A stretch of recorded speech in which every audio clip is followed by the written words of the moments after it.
je m'appelle Benoît Vauzel, je suis enseignant-chercheur à l'ENSAT, à Lannion, et je suis responsable de l'équipe multimodale, donc, qui est située aussi à l'ENSAT de Lannion et qui fait de l'apprentissage non supervisé multimodal pour du traitement d'images sensorielles au sens large. Donc, ce séminaire, c'est une opportunité de vous présenter une partie des travaux que l'on réalise de façon conjointe avec notre partenaire ukrainien de l'université National Aerospace University à Kharkiv en Ukraine. Et donc, on a un certain nombre de travaux sur l'estimation du bruit, le filtrage, la compression avec perte, le recalage, la classification, mais on a choisi en fait cette première problématique-là parce qu'elle est la plus commune probablement entre nos deux équipes pour définir éventuellement donc, des choses et des travaux communs derrière. Donc, on va avoir l'opportunité de recevoir le professeur Loukine d'ici la fin d'année pour un séjour d'une semaine, un peu plus d'une semaine. Donc, ce sera peut-être aussi l'occasion d'échanger avec eux lorsqu'ils seront sur le site à Lannion. Donc, on va parler de compression avec perte automatique à partir d'un codeur BPG, donc pour Better Portable Graphics. Et notre terrain d'application, ce sont les images issues de télédétection et en particulier celles qui sont bruitées. Donc, le plan... c'est là. Donc, le plan que je vais suivre est le suivant. Donc, je vais rappeler quelques particularités des images issues de télédétection. Je vais introduire notre motivation pour la compression avec perte. Je discuterai donc les challenges auxquels on doit faire face et les facteurs qui sont externes que l'on doit prendre en compte lorsqu'on veut faire donc, de la compression avec perte. Donc, ensuite, je vais détailler l'effort de recherche conjoint pour définir en fait une procédure automatique de compression avec perte des images issues de télédétection. Donc, on a choisi d'utiliser le codeur BPG. Donc, j'expliquerai comment faire pour configurer proprement de façon appropriée le codeur BPG. J'illustrerai les dépendances de certaines métriques de qualité, d'évaluation de la qualité et du taux de compression à partir du facteur de qualité Q qui permet de régler ce codeur. Je décrirai ensuite de façon détaillée la procédure automatique que l'on propose en fait pour faire de la compression avec perte avec le codeur BPG en ce qu'on appelle en fait un point de fonctionnement optimal, qui est un point particulier. Alors, s'il reste du temps, j'illustrerai aussi les résultats pour des cas d'images bruitées. Alors, auparavant, je ne l'ai pas dit, on s'intéresse à des images qui sont essentiellement bruitées par un bruit additif classique. Donc, s'il reste du temps, j'essaierai d'illustrer ça sur des images dégradées par du bruit dépendant du signal et sur des images couleurs avec des modes sous-échantillonnage couleurs particuliers. Je conclurai, puis je donnerai quelques perspectives. Donc, les images de télédétection, elles peuvent provenir de différents capteurs. Donc, soit des capteurs optiques passifs, soit des capteurs radar actifs. Donc, elles peuvent avoir une résolution spatiale, différentes résolutions spatiales, différentes résolutions spectrales. Elles peuvent être non bruitées ou sévèrement bruitées. Elles peuvent, en règle générale, présenter un certain nombre de canaux, des canaux spectraux, qui peuvent provenir de différentes polarisations. Et puis, en termes d'acquisition, elles peuvent être acquises une fois lorsqu'on survole un terrain ou de façon répétée, voire périodique, pour pouvoir faire du suivi temporel de l'évolution du contenu du terrain. Alors, une caractéristique essentielle qu'il faut retenir, c'est que ce sont des images vraiment de très, très, très grande taille. Et donc, plusieurs dizaines de gigas à traiter. Et ce sont des lignes de vol, en règle générale, qui correspondent au survol du capteur sur une zone cible. Et donc, ça donne des images vraiment très, très importantes. Alors, on peut avoir des images multispectrales. Alors, multispectrales parce que simplement dotées d'une dizaine de bandes spectrales. Au-delà, on considère qu'on est dans le monde hyperspectral. Et donc, on peut avoir des dizaines, voire des centaines de composantes, donc à comparer avec une image couleur où il y a simplement 3 composantes, le rouge, le vert et le bleu. Là, on peut avoir plusieurs centaines de composantes spectrales. Donc, ce qui fait un hypercube et donc qui rend la problématique du traitement d'autant plus compliquée. Alors, avant, sur le transparent précédent, ce sont des images d'imagerie passive. Là, ce sont des images d'imagerie active. Donc, on peut voir en fait que les images, en fait, elles possèdent de différentes complexités, elles peuvent être éventuellement dégradées par du bruit de différentes intensités, pardon. Et en particulier donc, un bruit qu'on appelle le speckle et qui est typique en fait, pour les images radar. Donc en plus du bruit, elles peuvent être dégradées par du flou, présenter des artefacts et avoir des distorsions géométriques et radiométriques. Et donc là, on a une illustration de 3 images radar Terrasar qui sont donc de différentes complexités pour simplement illustrer cette pluralité de contenu. Alors, notre but, notre motivation pour faire de la compression avec perte, en fait, c'est de définir des méthodes de compression avec perte et qui vont fournir en fait le meilleur compromis entre le taux de compression et la qualité visuelle. Donc ça, c'est pas original. Je pense que tous les gens qui s'attaquent à cette problématique-là se posent cette question-là.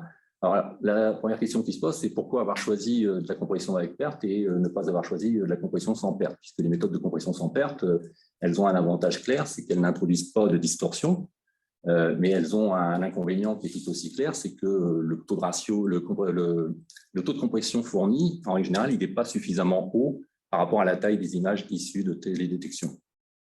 Et donc, c'est la raison pour laquelle on s'est orienté vers la compression avec perte, parce que ça permet de fournir, d'atteindre un taux de compression beaucoup plus élevé, enfin, en tout cas, plus compatible avec les applications que l'on a à développer. Et l'inconvénient, forcément, c'est que ça introduit des distorsions en même temps. Alors, notre façon de faire, on va dire, notre développement, en fait, il est basé essentiellement sur ce qui est écrit ici. C'est que pour certaines conditions qui sont essentiellement déterminées par les statistiques du bruit, présents dans une composante ou dans plusieurs composantes, eh bien, on peut observer un effet de filtrage en même temps que la compression avec perte. Et donc, on va essayer d'utiliser ça de façon optimum. Et il faut garder à l'esprit donc, que les caractéristiques du bruit peuvent varier d'une composante spectrale à l'autre, voire d'une image à l'autre. C'était un petit peu ce que je voulais illustrer avec les planches précédentes. Donc, les challenges auxquels on doit s'attaquer quand on veut faire de la compression avec perte, le premier, c'est de trouver effectivement un compromis approprié entre le taux de compression et la qualité de la donnée compressée. Et donc, quand on parle de qualité, on entend la qualité visuelle de l'image. Donc, on sait qu'en fonction du codeur que l'on va utiliser, on peut agir sur les distorsions qui vont être introduites en même temps que la compression. Alors, en règle générale, ça se fait donc au travers d'un paramètre, et ce paramètre, ça peut être le facteur de qualité, par exemple dans JPEG, ça peut être le facteur d'échelle ou le pas de quantification quand on utilise des codeurs basés sur la DCT, et puis ça peut être les bits par pixel quand on considère SPIHT ou JPEG 2000. Et donc, on a différents degrés de liberté. On ne doit pas perdre de vue que la qualité visuelle varie aussi pour différentes images, c'est-à-dire que des images qui ont des contenus différents vont avoir une évaluation de leur qualité qui va être différente. Alors, puisqu'on parle de qualité, se pose aussi la question du choix de la métrique. C'est quelle métrique choisir pour évaluer et caractériser la qualité des images issues de télédétection et leur distorsion. Alors, on peut utiliser les méthodes traditionnelles, le rapport quadratique moyenne ou le rapport signal sur bruit pic. On peut aussi utiliser, qui sont des méthodes quantitatives objectives d'une certaine façon, on peut utiliser des métriques basées sur la qualité visuelle, donc des variantes en fait du PSNR ou des variantes ou des métriques directement prenant en compte donc le système visuel. Et troisième alternative que j'ai notée mais que je ne vais pas développer ici, c'est que voilà, comme nous on fait de la télédétection, le produit final c'est une carte de classification. Et donc on peut aussi considérer que une carte de probabilité ou une métrique qui s'attache à définir la probabilité de classification correcte peut être vue aussi comme une métrique d'évaluation parce qu'on peut avoir une amélioration de la classification après compression. Et puis, on doit garder à l'esprit que la compression doit être quelque chose qui doit s'opérer suffisamment rapidement et avec une consommation d'énergie la plus faible possible pour répondre aux besoins actuels. Alors, les façons de répondre aux questions précédentes vont dépendre de différents facteurs. Donc, le premier, c'est qu'on peut avoir un utilisateur final qui va nous imposer des contraintes. Donc, des contraintes dans le sens où il veut avoir un taux de compression pas plus petit qu'une certaine valeur ou exactement une certaine valeur et en même temps une qualité ou un niveau de qualité désiré. Donc, On peut aussi nous imposer donc, différents codeurs. Donc, on en a déjà parlé un petit peu. Chaque codeur Alors, les codeurs AGU et ADCT sont des codeurs basés sur la DCT qui ont été développés par le partenaire ukrainien en collaboration avec Tampere University. Donc, ce sont des codeurs maison, si on peut les exprimer comme ça, par rapport au suivant, qui est donc un codeur de la littérature, et le quatrième également. Donc, chaque codeur va offrir différents mécanismes en fait, pour varier et contrôler la qualité de l'image en sortie et aussi le taux de compression. Point aussi impactant, c'est les propriétés de l'image. Les images peuvent être de différentes complexités et on ne va pas avoir les mêmes résultats qualitatifs en termes de qualité visuelle selon qu'on s'attaque à une image au contenu simple, au contenu moyennement compliqué ou au contenu très compliqué. Donc, et également, donc, on peut avoir des composantes qui sont pour certaines bruitées et d'autres non. Pardon, je vais un peu vite là. Donc, l'ensemble des travaux communs que l'on a développés jusque-là, en fait, sont basés sur une idée relativement simple, ce que j'ai déjà exprimé, hein, c'est l'effet de filtrage que l'on peut, qui se produit en même temps que la compression avec perte. Alors, en pratique, on a accès uniquement à l'image en sortie de capteur qui est nécessairement bruitée. Donc, on peut calculer une métrique entre l'image bruitée et l'image compressée. Et en simulation, si on fait l'hypothèse qu'on a une banque d'images, donc on a les images originales, on peut les bruiter et on peut donc calculer une métrique entre l'image originale et l'image compressée. Alors, d'une façon générale, que l'on prenne l'une version ou l'autre, la plupart des métriques se comportent comme attendu, c'est-à-dire que leur valeur devient pire pour n'importe quel codeur dès qu'on augmente la valeur du taux de compression. Et notre spécificité, d'une certaine façon, c'est que en fonction de la valeur d'un paramètre particulier, qu'on appelle paramètre de contrôle de la compression, eh bien, une métrique va pouvoir montrer un optimum. Alors, ça peut être un minimum pour l'erreur quadratique moyenne ou un maximum pour des métriques telles que le PSNR, le MSSAIM, le CCM ou les variantes du PSNR qui prennent en compte le système visuel.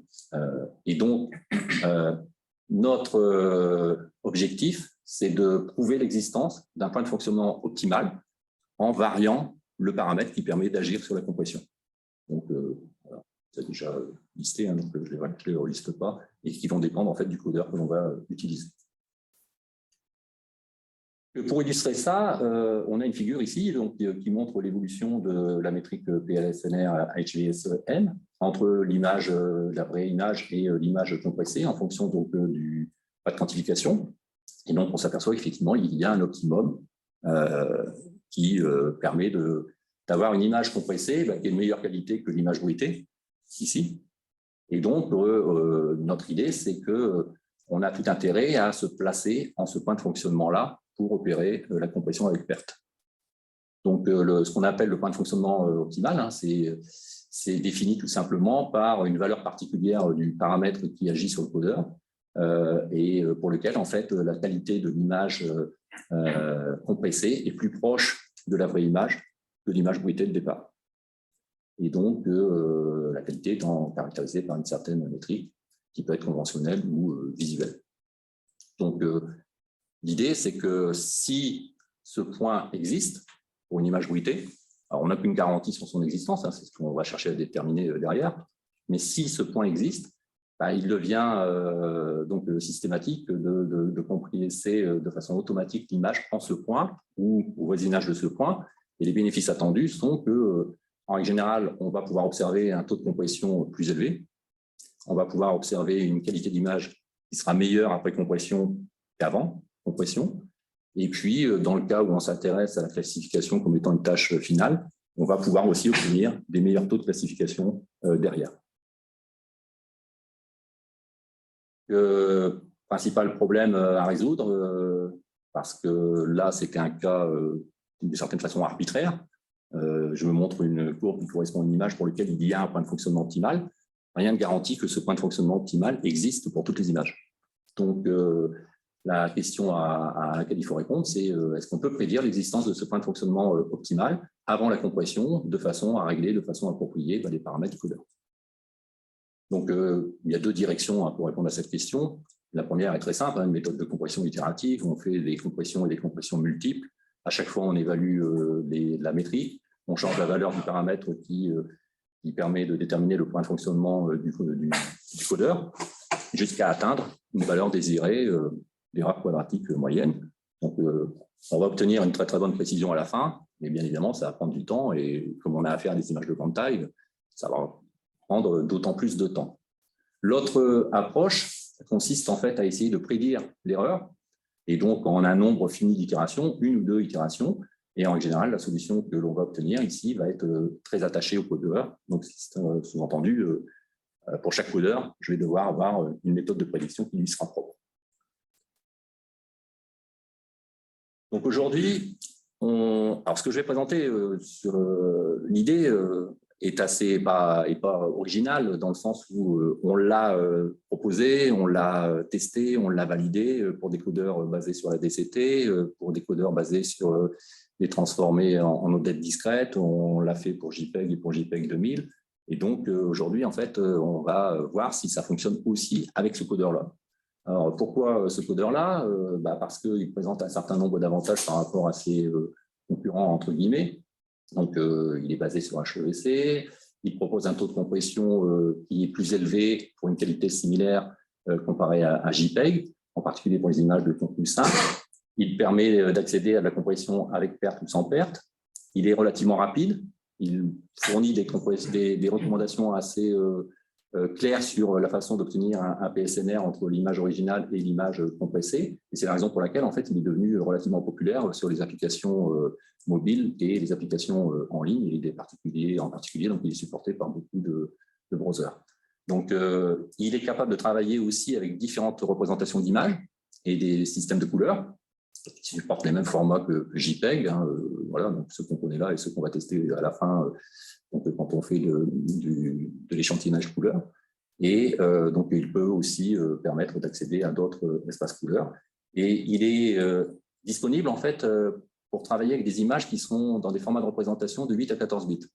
Alors, pourquoi c'est important pour nous? Parce que les capteurs, en fait, de télédétection délivrent, en fait, des données qui sont à 14 bits de façon native.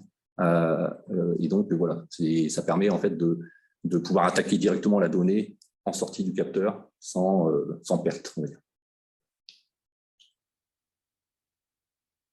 Pour ce codeur BPG, la question c'est comment le configurer de façon adéquate.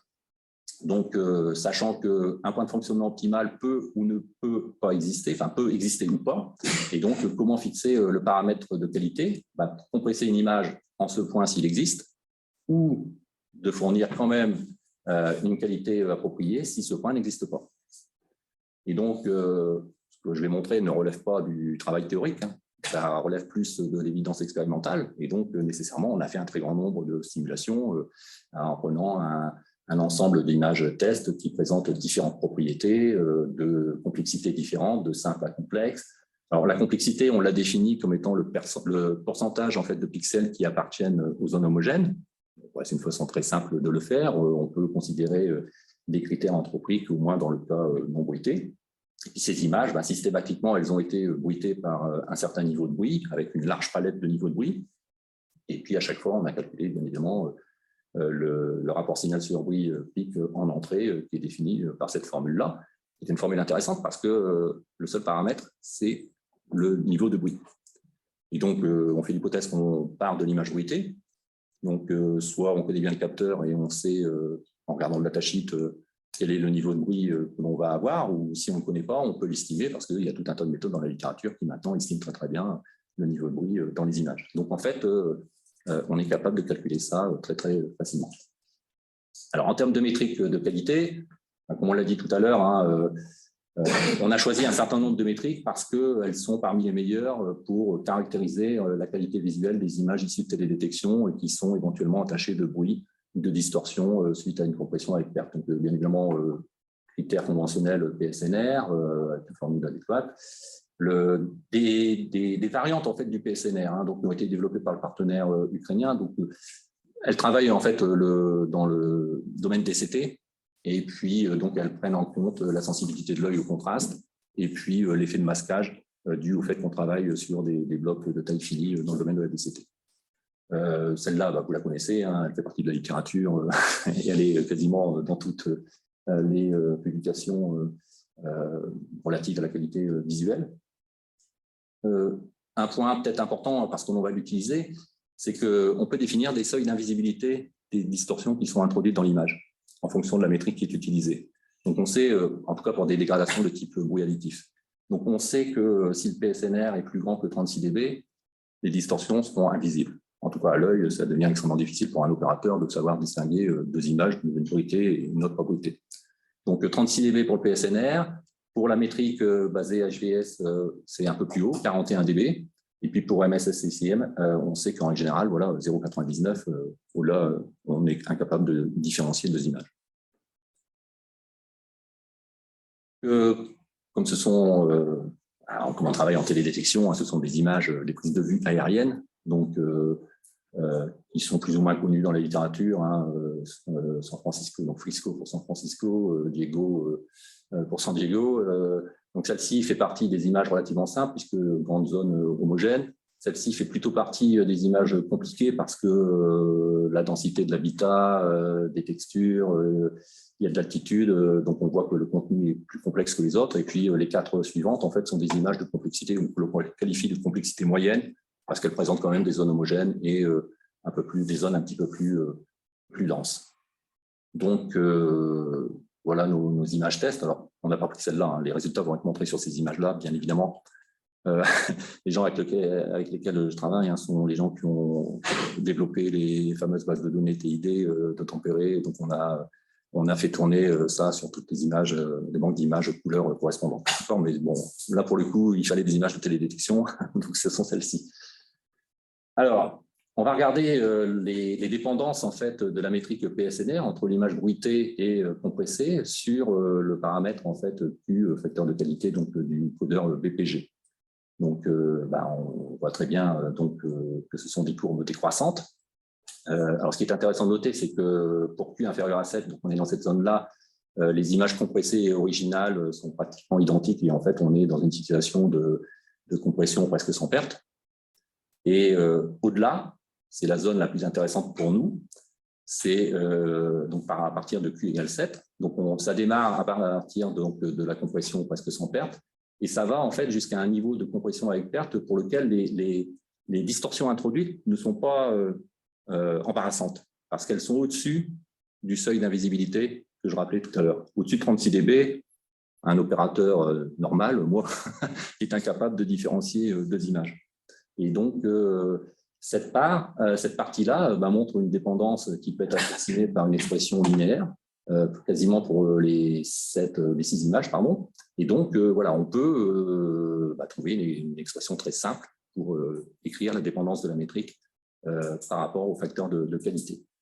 Et donc, si on a cette expression, ça devient facile de fixer la valeur de Q pour fournir en fait en sortie une valeur préassignée de la métrique entre l'image bruitée et l'image compressée. Donc, si l'opérateur dit voilà, je veux telle valeur de métrique en sortie de compression, eh bien, je suis capable, grâce à cette formule, de trouver la valeur de Q correspondante et donc je suis capable de configurer mon codeur pour atteindre cette valeur-là. Au-delà, on s'aperçoit que les courbes a divergé un peu, elles sont toujours décroissantes et en règle générale, donc, le niveau le plus haut de la métrique, c'est pour les images qui ont la structure la plus simple. Donc ça, c'est un premier résultat qui est intéressant. Donc les mêmes dépendances, mais pour la métrique dépendant des aspects HVS. Et donc, on a à peu près la même chose. Et on peut, alors, le seuil d'invisibilité est un peu plus haut, 41 dB. On s'aperçoit que pour Q inférieur à 29, en fait, les distorsions introduites par la compression sont invisibles parce qu'au-dessus du seuil d'invisibilité. Et donc, ça veut dire qu'elles sont difficilement notables en fait, par inspection visuelle. Et ça, c'est intéressant parce que ça permet en fait, de réaliser ce qu'on a appelé de la compression sans perte visuelle, qui peut être utile en fait, dans beaucoup d'applications. Et donc, vous voyez que pour MSS-CCM, on a à peu près là, pour le coup, donc, des courbes de qualité qui restent constantes et puis qui commencent à décroître au-delà de cette valeur Q égale 29. Donc ça, c'est déjà un premier résultat intéressant, mais ça n'est ça n'est qu'au niveau de la métrique entre l'image bruitée et l'image compressée. Alors, il est intéressant de vérifier que ça marche aussi dans le cas non bruité. Et donc là, pour le coup, pas de bruit introduit. Donc ça veut dire que la métrique est calculée entre l'image, la vraie image et l'image compressée. Et donc on s'aperçoit qu'on a encore le même type de dépendance, à l'exception d'une image qui est l'image Frisco, la rouge, c'est ça qui est au-dessus. Et donc l'approximation linéaire, l'approximation qu'on a définie juste avant, en fait, elle reste valable en fait, pour 5 des 6 images dans le cas non bruité. Donc on commence à avoir un résultat qui est valable du cas non bruité, donc pour les composantes non bruitées, par exemple, d'une image hyperspectrale, et pour les composantes bruitées aussi d'une image hyperspectrale. Donc on commence à avoir une approximation qui est un peu générique. D'accord ?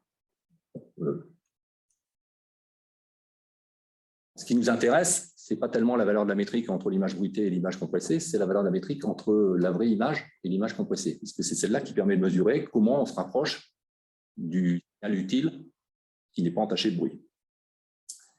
Voici les dépendances. Alors, vous pouvez observer qu'elles présentent différentes configurations en fonction de l'image. Donc, pour une image, on va avoir un pic, un optimum, ici. Pour les autres, la qualité reste à peu près constante et puis va présenter un optimum local ici. Et puis pour l'image Diego, il n'y a pas du tout d'optimum ni global ni local et la qualité décroît au fur et à mesure qu'on augmente Q. Donc en fait, on a 3 possibilités et on retrouve aussi ça avec MSSAE. En fait, c'est même plus évident avec cette métrique-là, puisque pour 5 des 6 images, on a bien un optimum. Et puis, à l'exception de cette image donc, qui est Diego, pour laquelle la qualité décroît. Donc, si on est dans la situation 1, il y a un optimum, ça veut dire que la compression en ce point de fonctionnement optimal est tout à fait raisonnable, puisqu'il existe. Si on est dans le cas 2, alors, il n'y a pas de point, vous voyez, là, par exemple, si je prends ça, l'optimum, il n'est pas là, il est au-dessus. Donc, je suis dans une situation où je peux faire une compression dans le voisinage du maximal local, c'est-à-dire celui-ci. Et dans la situation 3, je suis sur l'image dont la qualité décroît au fur et à mesure que j'augmente Q et donc le taux de compression. Donc, finalement, ce n'est pas très clair ce que je peux faire. Par contre, ce qui est écrit ici en rouge est presque fondamental pour nous, c'est que le point de fonctionnement, il est situé au même endroit, quelle que soit l'image. Donc, ce point de fonctionnement optimal pour les métriques PSNR, HISM et puis MSSEM sont observés en fait pour pratiquement la même valeur de Q. Et ça, c'est un résultat qui est intéressant. Là, la même chose sur la métrique PSNR. Et en fait, je ne vais pas recommander les courbes, mais là, vous voyez, voilà, on a un optimum.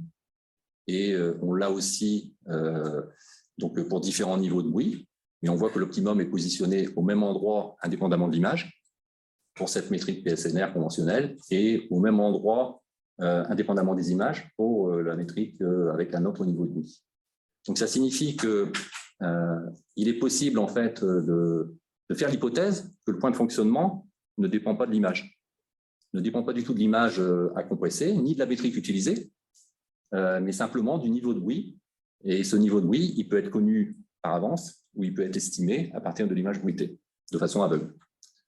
Et donc, ce que l'on fait, que l'on propose de faire, en fait, c'est de vérifier que le résultat que l'on a établi précédemment pour les codeurs à base de DCT fonctionne aussi pour le codeur BPG. Donc, qu'est-ce qu'il dit ce résultat? Il dit simplement que la valeur de la métrique du PSNR entre l'image bruitée et l'image compressée en ce point de fonctionnement optimal est sensiblement égale au rapport signal sur bruit pic de l'image bruitée de départ.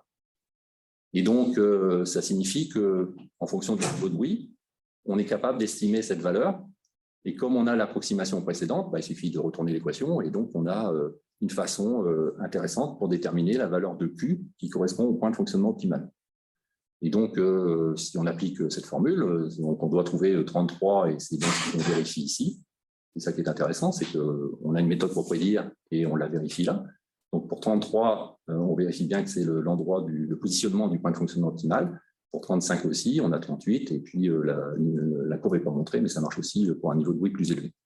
Et donc, quand on reprend la formule du rapport signal sur bruit pic à pic, et qu'on se place dans le cas où on travaille sur des images dans un format de représentation de 8 bits, donc le fameux 255 au carré au numérateur du PSNR. Voilà, on est capable d'aboutir à une formule qui nous donne la valeur de Q au point de fonctionnement optimal et qui dépend uniquement du niveau de bruit dans l'image. Et donc, on commence à avoir un résultat qui commence à être presque opérationnel, en fait. On n'a pas encore tout, mais on s'approche. Donc, ça signifie qu'on est capable de calculer la valeur de Q qui correspond au point de fonctionnement optimal. Mais maintenant, la question, c'est comment faire pour trouver ou prédire l'existence de ce point de fonctionnement. Parce que je prends une image, comment savoir s'il y a un point de fonctionnement optimal ou pas. Donc, l'idée, c'est simplement d'estimer ce qui définit le point de fonctionnement optimal. Donc, la différence entre la métrique, entre l'image originale et compressée au point de fonctionnement optimal, et le rapport, la métrique, la valeur de la métrique pour l'image bruitée simplement. Donc, on calcule, on va essayer de prédire ça. Donc, la valeur optimale de Q, c'est déterminé par l'expression précédente. Puis, on a trois situations. Si ça, c'est positif, ça veut dire qu'on est bien dans la situation 1 et qu'il y a un point de fonctionnement optimal qui existe. Si la métrique est négative, donc si celle-ci est négative, on est un peu en dessous. Et donc, si la valeur absolue est très petite, en fait, on est dans la situation 2 qui va présenter ce fameux optimum local.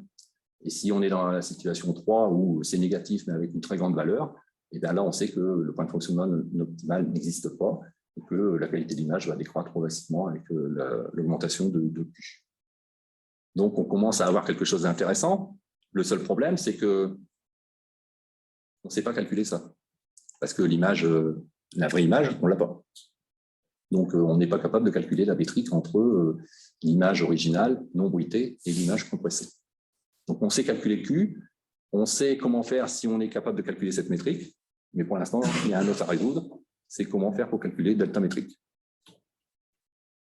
Alors, voilà l'idée. L'idée est toujours basée sur ce qu'on a fait précédemment, parce que comme on avait travaillé avec des codeurs basés sur la DCT, en fait, on a fait ce qui peut être assimilé à un apprentissage. Ça signifie qu'on va faire un scatterplot, on va construire bien évidemment hors ligne. Ce scatterplot va être construit à partir d'un grand nombre d'images aux propriétés différentes et d'un grand nombre de niveaux de bruit. Donc, on va ajouter du bruit, on prend une image, on ajoute du bruit, on la compresse. On la compresse donc en utilisant la valeur du paramètre au point de fonctionnement optimal. Et puis après compression, on calcule la delta métrique. Et donc, on a le nuage de points qui est représenté ici. Et en parallèle, on va calculer un paramètre d'entrée qui est défini de cette façon-là. Donc, c'est simple, hein, paramètre P2 sigma, c'est la probabilité estimée que les valeurs absolues des coefficients de la DCT dans des blocs 8 par 8, me semble-t-il, sont plus petits que 2 sigma. Sigma est la variance du bruit, l'écart type du bruit. Donc, on calcule simplement ça sur un nombre limité de blocs choisis, pris de façon aléatoire dans l'image. Donc, notre méthode de configuration du codeur, en fait, je ne l'ai pas dit, c'était en gris juste avant, c'est que ça doit être suffisamment rapide. Pour que ça ait un impact au niveau opérationnel, il faut que le réglage automatique du codeur puisse se faire de façon très rapide. Et donc, ici, on parle de 500 blocs de taille 8 par 8, pris de façon aléatoire dans l'image. Et sur ces blocs, on va calculer la probabilité des coefficients DCT d'être plus petits que 2 sigma. Donc, quelque chose qui peut se calculer très, très facilement de façon logicielle ou hardware.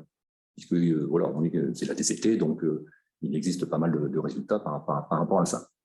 Donc, on a un nuage de points, on a un paramètre en entrée. Il suffit d'aller chercher la courbe de régression qui permet d'épouser le nuage de points le mieux possible. Et on est capable de prédire la valeur de la métrique delta PSNR de la planche précédente, qu'on ne savait pas calculer puisqu'on n'accède pas à l'image vraie ici. On est capable de la calculer d'une façon détournée. En fait, c'est un apprentissage, je ne vais pas dire machine parce qu'il n'y a pas la structure neuronale derrière, mais c'est un apprentissage, c'est exactement la même chose en fait. Et donc, on retrouve ici les deux courbes. La courbe verte, au-dessus de la courbe verte, je suis dans la situation 1, le point de fonctionnement optimal existe. Entre la courbe verte et la courbe rouge, je suis dans la situation 2 et donc j'ai éventuellement un optimum local et je peux utiliser cet optimum local pour régler le codeur. Et en dessous du trait rouge, eh bien, je suis dans la situation 3, il n'y a pas de point de fonctionnement optimal. Et donc, on voit que ça marche avec la métrique PSNR, ça marche aussi avec la métrique PSNR HVSN. Bon, Là, ça marche plutôt bien parce que c'est relativement compact au niveau de la régression. Ici, il y a un petit peu plus de dispersion. Et puis, se pose la question de, OK, une courbe de régression, quelle forme, quelle expression, quelle qualité derrière, est-ce que je dois faire de la régression robuste ou pas, voilà, toutes les questions propres à la régression. Et puis, il y a des points qui sont intéressants, en fait, c'est les points de croisement pour lesquels donc, cette métrique-là vaut 0, puisque finalement, c'est le point de fonctionnement optimal. Et donc, on a donc une évaluation de la valeur du paramètre d'entrée, P2 sigma, correspondant à ce point particulier. Donc là, on commence à être plutôt bien, parce qu'on sait calculer le paramètre Q qui correspond au point de fonctionnement optimal. On sait prédire si ce point de fonctionnement optimal existe ou pas pour une image donnée en entrée. Et donc, on n'est pas loin d'avoir une procédure quasi automatique qui va pouvoir s'appliquer systématiquement. En fait. Alors après, il y a des variantes. On montre ça sur PSNR. On peut le montrer sur PSNR HVSM. On a pris P2 sigma, là c'est P2,7 sigma. Donc, de façon générique, on prend P alpha sigma, alpha étant un coefficient devant l'écart type du bruit. Et puis, vous voyez qu'entre les deux planches, là, on a des courbes donc, qui sont croissantes. Ici, on a des courbes qui sont décroissantes. Mais ça ne change rien, le fonctionnement est le même. On retrouve nos courbes horizontales seuil. Au-dessus de 0, la situation 1 existe, il y a un point de fonctionnement optimal. Entre les deux, il y a un optimum local et on peut l'utiliser. Et en dessous, il n'y a pas de fonctionnement optimal. Et donc, alors, comme je vous disais, le jeu, quand on fait de la régression, c'est qu'est-ce que je prends comme expression. Et là, c'est de l'échantillonnage, donc je peux y aller, je peux faire des batchs et des batchs pour essayer de trouver de façon empirique la meilleure expression, à moins d'avoir une approche un peu plus théorisée, mais sinon, je suis obligé de passer par de l'expérimentation numérique. Alors nous, on a pris des fonctions rationnelles, voilà, différentes fonctions rationnelles, et puis on a regardé ce qui se passait en fait pour delta PSNR en fonction du paramètre P2 sigma ou P2,7 sigma, et la même chose pour la métrique qui prend en compte les aspects visuels. Et donc le résultat, c'est que c'est meilleur d'utiliser P2 sigma quand on utilise delta PSNR, et c'est mieux d'utiliser P2,7 sigma si on utilise PSNR HVSM. D'accord. Bon, ça c'est du détail technique, d'une certaine façon, c'est de la régression. Il n'y a pas vraiment de difficulté à ça. Du coup, on est capable de prendre une décision et de donner une recommandation pratique pour le réglage du paramètre Q. Donc, ça peut être fait donc, à partir d'une image donnée, soit en considérant delta PSNR ou de façon exclusive delta PSNR HVSM, ou les deux. Je peux prendre la somme des deux, je peux m'amuser, puisque je peux faire de la fusion d'informations, en fait, puisque j'ai différentes métriques qui qualifient la qualité d'une image, et pourquoi n'en prendre qu'une pour prendre ma décision, je peux en prendre plusieurs. Et pareil, au niveau des paramètres d'entrée, je peux prendre P2 sigma, je peux prendre P2,7, je peux prendre les deux, une combinaison des deux, voire d'autres valeurs de P alpha sigma avec d'autres valeurs de alpha. Et donc, là, vous connaissez bien aussi bien le truc que moi, c'est que le meilleur choix, probablement que ce serait donné à l'issue d'une expérimentation à large échelle où on demande à des observateurs d'évaluer la qualité de l'image et puis donc de mettre en correspondance ça avec le mean opinion score et ça pourrait fournir en fait une réponse plus définitive que celle que l'on fournit là pour l'instant qui est plutôt basée sur des choix particuliers. Et l'algorithme est très simple, donc on peut calculer delta PSNR ou et delta PSNR HVSM. Si c'est plus grand que 1 dB, donc le point de fonctionnement existe et donc optimal existe et on va utiliser la valeur de Q correspondante. Si on est entre les deux, entre moins 1 dB et 1 dB, donc il peut éventuellement exister, mais on est plus probablement en présence de ces fameux optimum local. Donc nous, on a décidé comme règle de prendre la valeur de Q par la formule précédente, à laquelle on retranche 1, mais il ne faut pas que ça soit inférieur à 28 pour éviter d'avoir un surlissage avec une trop grosse valeur de Q, parce que c'est un peu ce qu'on a observé. Donc on s'est dit qu'il faut faire une petite correction. Et dans le cas où on est dans la situation 3, donc inférieur à moins 1 dB, on utilise Q égale 28 comme étant la limite basse acceptable pour fournir en fait une invisibilité des distorsions introduites. Ça signifie que probablement il restera un petit peu de bruit dans le résultat, mais on peut aussi aller chercher des méthodes de pré-filtrage, de post-filtrage après compression pour corriger ça si éventuellement il y a trop de bruit résiduel à l'issue de la compression.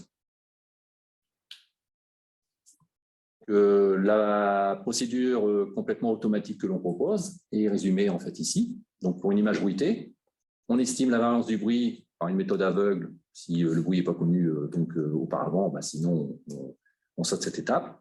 On calcule la valeur de Q avec la règle qu'on a définie tout à l'heure. On calcule le paramètre d'entrée avec 500 blocs tirés aléatoirement dans l'image. On calcule delta PSNR ou delta PSNR et HVSN en utilisant les expressions rationnelles des courbes de régression qu'on a établies précédemment. C'est pour ça que je disais que finalement, c'est de l'apprentissage, sauf qu'on passe par une courbe de régression, mais c'est de l'apprentissage. Et derrière, on peut prendre une décision pour fixer, en fait, recommander la valeur de Q en fonction de l'algorithme précédent, et donc on fait la compression, et puis on obtient le résultat. Mais cette méthode-là, du coup, devient automatique. L'opérateur n'intervient plus dans sa mise en œuvre. On lui met une donnée en entrée bruitée. Alors, il y a quand même cette hypothèse-là. Ce sera moins bon si elle est moins bruitée. Et si elle est bruitée, ça va bien marcher. Et donc, on a le résultat en sortie. Alors, en termes de résultats, voilà, je ne vous ai mis qu'un seul tableau. On a comparé ce codeur BPG au codeur basé sur la DCT. Donc, ce que l'on peut observer, en fait, c'est que le codeur BPG, en fait, va être meilleur que le codeur AGU pour les images que l'on a considérées. Alors, celles qui ont été prises en compte dans le calcul de la courbe de régression, et deux autres images pour montrer que ça marche aussi pour des images qui n'ont pas été prises en compte dans le calcul de la courbe de régression, qui n'ont pas été prises en compte dans l'apprentissage, pour valider le tout. Et donc, on s'aperçoit qu'effectivement, on est capable d'obtenir une amélioration en fait, des taux de compression et de la qualité, avec le codeur BPG par rapport à ce qui se passait auparavant. Donc, une situation intéressante voilà, pour l'image Airfield, c'est qu'on n'a pas de point de fonctionnement optimal qui est détecté avec le codeur AGU, et pour autant, il va exister donc, avec le codeur BPG, et on voit que du coup, on gagne quelques points en termes de taux de compression, qui sont quand même significatifs, puisque voilà, on ajoute presque un tiers. Voilà. Alors, comme on fait de l'image, il faut bien montrer quelques images. Donc, on a à gauche l'image bruitée de départ et puis l'image compressée avec la valeur de Q correspondant au point de fonctionnement optimal. Donc, on voit qu'il y a un effet positif en fait, de débruitage, surtout dans la partie homogène où le bruit a été donc, supprimé. La suppression du bruit est assez évidente. On a la même chose ici. Donc, pour la situation 2, donc en utilisant la valeur optimale du paramètre Q qu'on a légèrement fait décroître pour éviter donc, du surlissage. Et donc là encore, on peut noter qu'il y a une suppression effective du bruit, mais que voilà, si on regarde bien sur certains contours, il peut y avoir un peu aussi de dégradation. Et dans le cas 3, donc pour lequel il n'y a pas du tout de point de fonctionnement optimal, ni global ni local, eh bien on utilise donc une limite basse et qui garantit en fait l'invisibilité des distorsions introduites et qui pourra être compensée par une étape supplémentaire de post-filtrage derrière. Alors, puisque ça marche pour du bruit additif, la question c'est pourquoi pas pour du bruit dépendant du signal. Alors c'est pas juste une vue académique ou théorique, c'est que effectivement sur des capteurs CCD, il y a beaucoup de résultats aujourd'hui qui montrent que la distribution du bruit n'est pas additive, elle est multiplicative. Donc, il y a deux composantes, une composante indépendante et une composante dépendante du signal. Et donc, on parle de fonction de niveau de bruit en fonction de la composante. C'est vrai aussi pour les images couleurs, et ça a fortiori encore plus vrai pour des images multi- ou hyperspectrales et voire même radar. Alors, quand on a du bruit de ce type-là, donc en particulier, on peut faire une hypothèse poissonnienne. En fait, il y a deux approches possibles. C'est soit on se ramène au cas précédent, alors on sait le faire par le biais de transformation qui stabilise la variance, donc de type Anscombe, et vous mettez une image bruitée avec un bruit poissonien ou un bruit multiplicatif, et cette transformation va vous ramener sur un bruit additif. Donc, puisque vous êtes ramené à un bruit additif, vous faites ce qu'on a fait précédemment sur le bruit additif, puis après vous faites la transformation inverse une fois que vous avez le résultat. Donc, c'est ce qui est écrit ici. Donc, voilà, il peut y avoir des opérations de normalisation entre deux, mais bon, grosso modo, l'idée, c'est d'utiliser une transformation qui va stabiliser la variance et qui va vous permettre de transformer donc, la nature additive ou multiplicative du bruit, peu importe la forme, en une forme additive et donc pour laquelle on peut appliquer tous les résultats précédents. Sinon, on applique directement le codeur BPG sans faire de transformation, puis on regarde ce qui se passe. Et donc là, on a pris, pour le coup, donc, une image qui n'est pas aérienne, mais une image que vous devez connaître aussi parce qu'elle fait partie des images qui sont régulièrement testées. Et donc, elle a été bruitée avec un bruit poissonien. Et donc, on s'aperçoit qu'avec la métrique PSNR HVS-M, en fait, il n'y a pas du tout d'optimum. Éventuellement, il y a un petit optimum local ici. Par contre, pour la métrique MSSIM, il y a un optimum. Donc, l'optimum peut exister, le point de fonctionnement optimal peut exister pour certaines métriques et pas pour d'autres. Donc, ça signifie que ça montre bien que finalement, il faut prendre plusieurs métriques et évaluer plusieurs métriques et ne pas se contenter d'une seule métrique, puisque une seule métrique peut passer à côté de l'existence du point optimal de fonctionnement. Mais bon, si on a cette formule-là, cette allure de courbe-là, ça signifie qu'on peut envisager, si on parlait des images radar qui présentent donc forcément des bruits de type speckle, là, voilà, on peut imaginer que cette procédure-là soit aussi appliquée à ces images radar.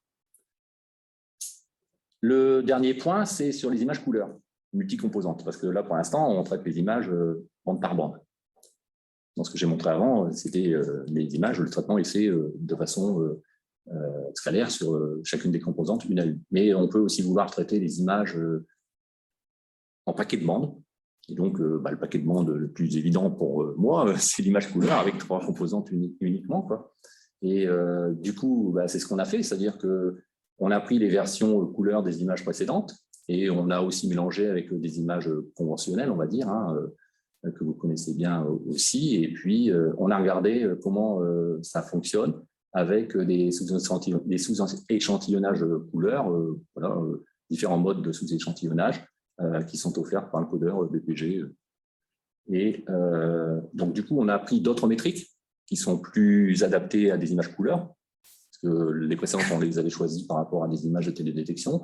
Donc, une variante encore du PSNR, qui est à peu près similaire à la précédente, mais qui va prendre en compte différents effets spécifiques pour les images couleurs. Et puis, une métrique de la littérature, Mean Deviation Similarity Index, qui va prendre en compte en fait le gradient et les similarités au niveau du gradient et les similarités chromatiques. Donc, maintenant que vous êtes habitué à l'allure des courbes, je n'ai plus besoin de les commenter. Donc, quand il y a, donc en fait là, c'est quand il n'y a pas de sous-échantillonnage. Là, c'est quand on sous-échantillonne avec un facteur 2 uniquement dans la direction horizontale. Et puis, donc finalement, on va garder que la moitié des couleurs. Et là, on va garder qu'un quart des couleurs puisqu'on sous-échantillonne avec un facteur 2 dans la direction horizontale et verticale. Mais bon, on voit qu'on a encore des courbes qui présentent la même allure, qui présentent la caractéristique essentielle que le point de fonctionnement optimal est le même, indépendamment de l'image, que ce soit un vrai optimum ou que ce soit un optimum local. Et donc, il y a tout intérêt à pouvoir aussi appliquer la même procédure dans ce cas de figure-là. Et forcément, quand on sous-échantillonne, on doit obtenir des gains un petit peu plus substantiels. Donc, c'est ce que dit grosso modo le transparent, les deux transparents qui sont là. Avec la métrique MDSI, au lieu d'avoir des maximums, on a des minimums, mais on est dans le même contexte.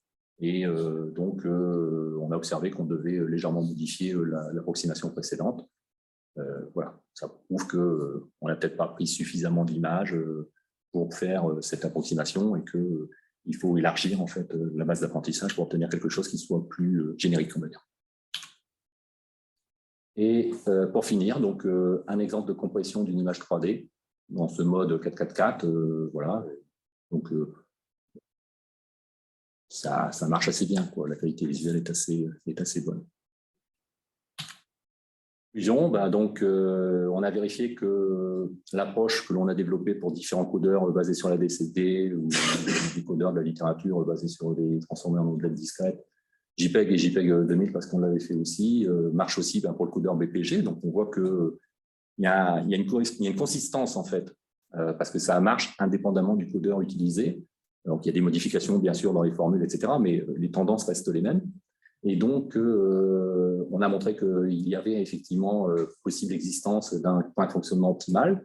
On pouvait régler le facteur qui agit sur la compression, étant donné un codeur, donc en le positionnant au point de fonctionnement optimal. Donc, on a une procédure quasiment automatique pour une compression avec perte. et qui s'offre à nous.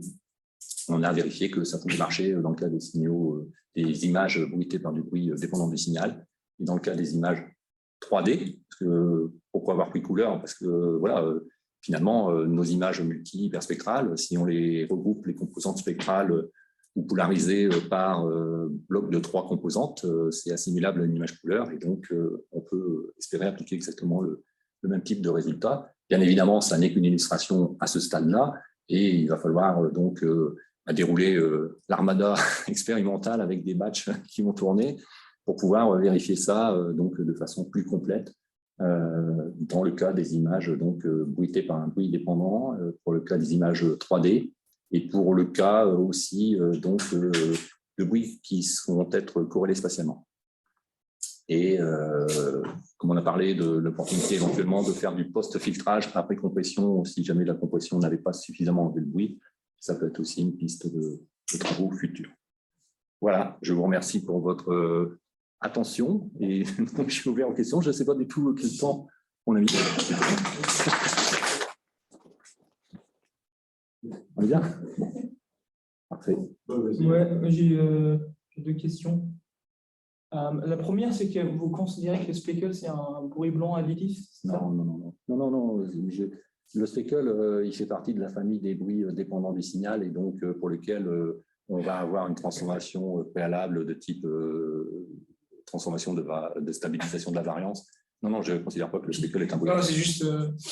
Non, c'est parce qu'au début, voilà, c'était pour présenter les cas d'application auxquels nous, on va être confrontés, parce que quand on fait du traitement d'images issues de télédétection, on a soit des images multi-hyperspectrales pour lesquelles on peut avoir des hypothèses de bruit additif, mais on peut aussi avoir à côté des images radar, et qui, elles, là, pour le coup, sont dépendantes. OK. Juste une question encore sur le speckle, ça n'a rien à voir avec ça, mais est-ce que vous avez des métriques pour évaluer le bruit qui est présent au niveau des images de speckle? Ouais. De mémoire, je ne pense pas qu'on... Alors, on a travaillé sur des métriques de qualité avec nos partenaires, mais ce sont des métriques de qualité qui ont été évaluées, comme je disais, sur les bases de données TID 2008, 2013, 2022, qui sont des images couleurs et pas nécessairement bruitées avec des modèles de speckle. Okay. Donc, la réponse est non, en fait. Parfait. Mais c'est une piste, parce que voilà, le champ d'application des images radar offre cette opportunité-là pour l'évaluation de la qualité. OK. Une question. Du coup, on fait confiance finalement à l'algorithme de compression pour débruiter, le débruitage à notre place. Est-ce qu'il y a eu des comparaisons de fait avec un pré-débruitage? Est-ce que, alors je compris que dans le cas de la télédétection, j'imagine que l'objectif c'est de mettre uniquement l'encodeur dans le capteur, dans la boucle, ouais. Et de surtout pas rajouter du calcul, hormis celui léger de la métrique éventuellement côté capteur, encore plus il y a plusieurs qualités.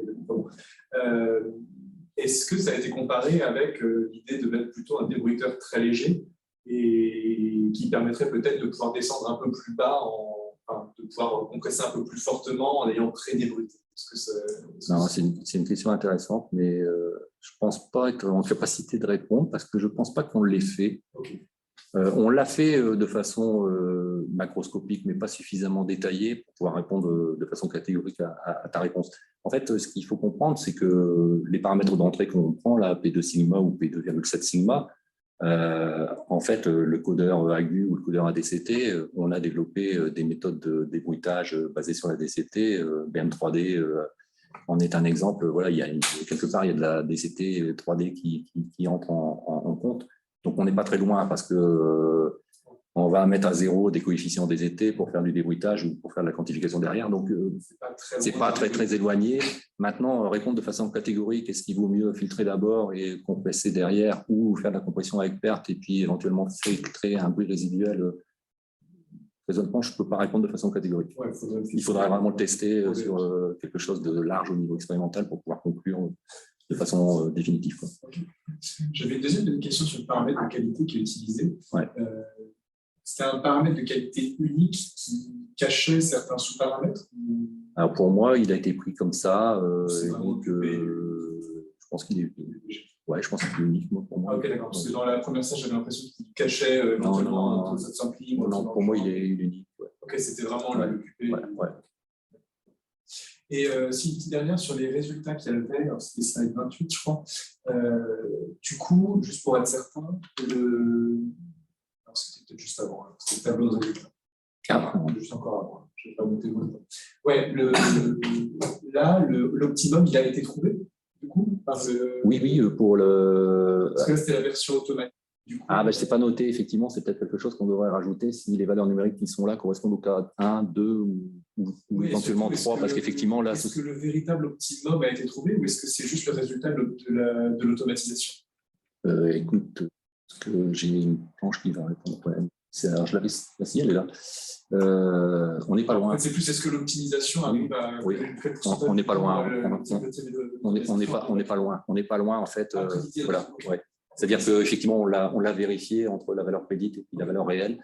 Et en fait, on ne tombe pas loin. On ne tombe pas loin, je crois. Il y a une marge d'erreur. Il y a une petite marge d'erreur parce que notre base d'apprentissage, elle est, même si elle est large, elle est limitée. Et puis le modèle, finalement, c'est de la régression, donc ça ne prend pas en compte ce que pourrait prendre en compte une structure neuronale avec un apprentissage encore plus long derrière. Une petite dernière, quand on est dans le cadre multicanal, est-ce qu'on utilise le fait que le bruit soit différent potentiellement dans les canaux, est-ce que c'est embêtant? C'est vrai, c'est embêtant. Ouais, c'est très embêtant. Non, c'est très embêtant. Quand on fait de la DCT 3D, il faut que les statistiques soient les mêmes sur les composantes. C'est compliqué quand on commence à avoir des statistiques différentes d'une composante sur l'autre. Et donc, généralement, il faut normaliser pour être dans la même situation et pouvoir bénéficier en fait d'un traitement regroupé de canaux pour pouvoir tirer parti de la redondance qu'il y a, par exemple, sur des canaux qui sont proches et pouvoir bénéficier de l'intercorrélation entre ces canaux. C'est bien que les statistiques du bruit en fait soient les mêmes d'abord pour ne pas avoir des effets transverses, on va dire, liés simplement au fait qu'on a des bruits différents d'une composante sur l'autre. Après, ça dépend de la méthode, voilà, parce que là, c'est de la DCT 3D, ça marche mieux si on a le même niveau de bruit sur chaque composante. Et donc voilà, mais bon, après, si on prend d'autres méthodes, peut-être que ce n'est pas le cas. Mais enfin, il faut faire attention à ça.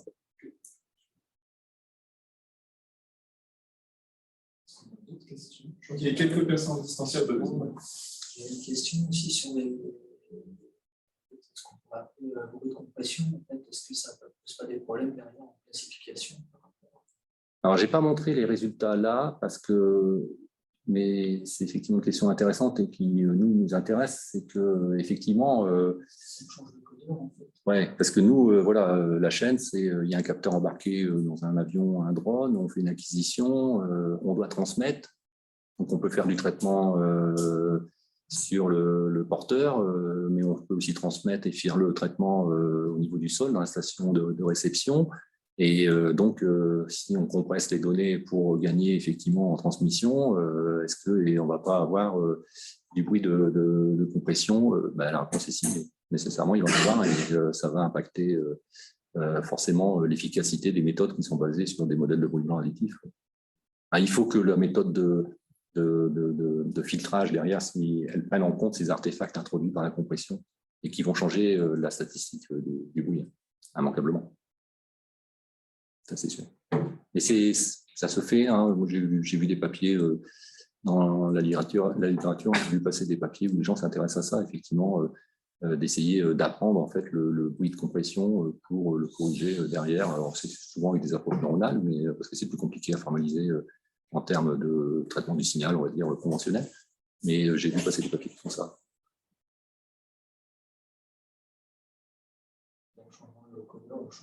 Ah bah oui, forcément, oui. Mais c'est pour ça que pour l'instant, alors je ne sais plus quelle transparence c'est. C'est l'endroit où on dit qu'il y a plusieurs approches. C'est là, en fait. C'est que nécessairement, si je change de codeur, alors, ce qui est intéressant, ce qui est consistant, c'est que je vais avoir les mêmes tendances, les mêmes phénomènes. Ce qui est ennuyeux, c'est que forcément, les courbes de régression vont changer, la qualité de la régression va changer, l'approximation va légèrement changer. Et même éventuellement, le choix de la métrique, pourquoi pas, une métrique sera peut-être plus adaptée à un codeur qu'à un autre, ou vice-versa. Mais pour autant, sur la question de la classification, hein, on l'a fait, hein, c'est-à-dire que dans certains papiers, on évalue non pas à partir des métriques d'évaluation de la qualité, qu'elles soient conventionnelles ou visuelles, on l'évalue par rapport à l'impact que ça peut avoir au niveau des taux de classification derrière. Et sachant qu'on peut faire l'apprentissage sur la donnée non compressée, comme on peut faire l'apprentissage sur la donnée compressée, et donc on a comparé les deux schémas, et donc avec cette approche-là, on a observé qu'il y avait une amélioration si on faisait l'apprentissage avec la donnée compressée. Ce qui est d'une certaine façon presque logique, puisqu'on se débarrasse des petites altérations, et donc la donnée, les distributions sont plus propres, et donc nécessairement la décision est peut-être plus facile derrière. Ouais.